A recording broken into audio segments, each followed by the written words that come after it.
So once I get these put on and leveled up, I slide the coupling on,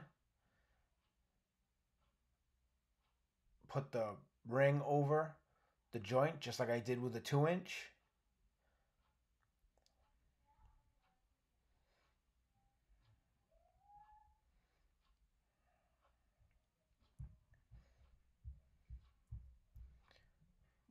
Put the ring over. Make sure I can get to the indents.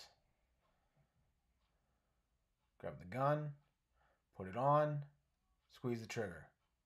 Make sure I turn it on, squeeze the trigger. There you go. Press joint. And move it over to the next one.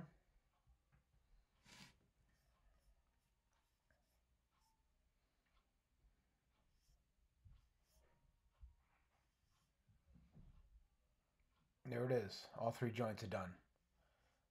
That just leaves my last T that needs to be done to the new radiator. Here's the new radiator.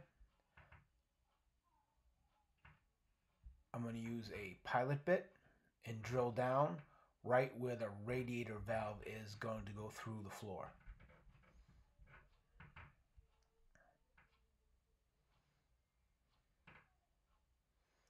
The floor can be pretty thick, so you want to make sure to push down good and strong.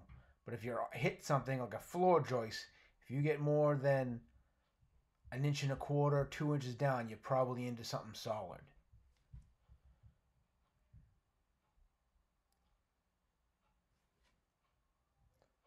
There you go, right through. Now we're going to go down in the basement, and there it is. That's where my hole is going to be drilled to get my pipe down to connect to that header.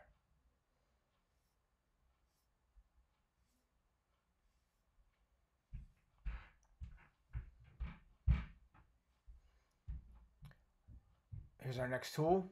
It's a Milwaukee Hole Hog right angle drill. This one has a built-in clutch so that if it gets bound up, it won't break your wrist or flip you off a ladder if you're on a ladder. One thing you need to take into consideration is obstacles.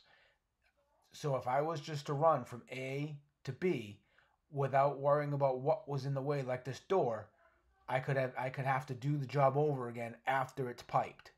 So you want to make sure you always lay out pipe path with hazards and obstacles in mind.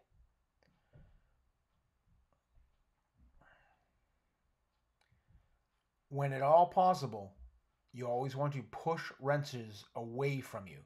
You don't want to pull them back at you because it gives you the opportunity of getting hurt with that if the pipe was to let go.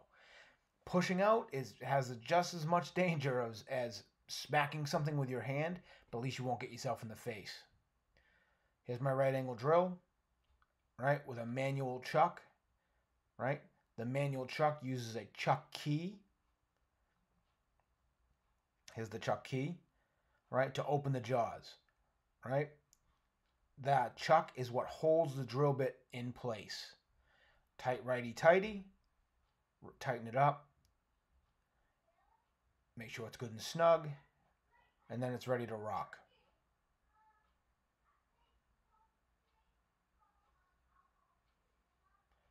Keep good pressure down on the bit and drill through. Little wiggle back and forth helps get it down, but you want to be careful of that angle. Too much angle will cause the bit to jam and the drill to bind.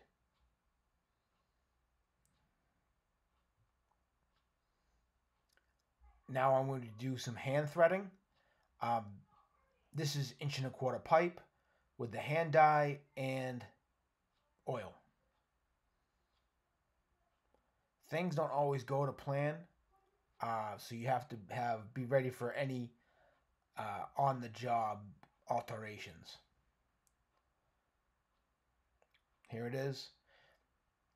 Again, you want to always make sure your pipe has pitch, because if that pipe is allowed to be level or water is able to pocket when the steam kicks on, it will pop and crack.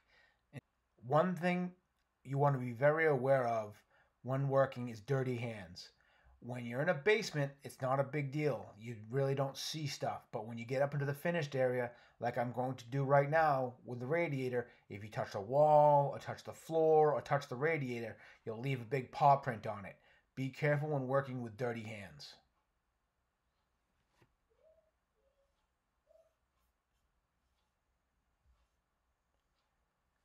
At the end of every job, especially when you're the last person on the job, make sure you always sweep up.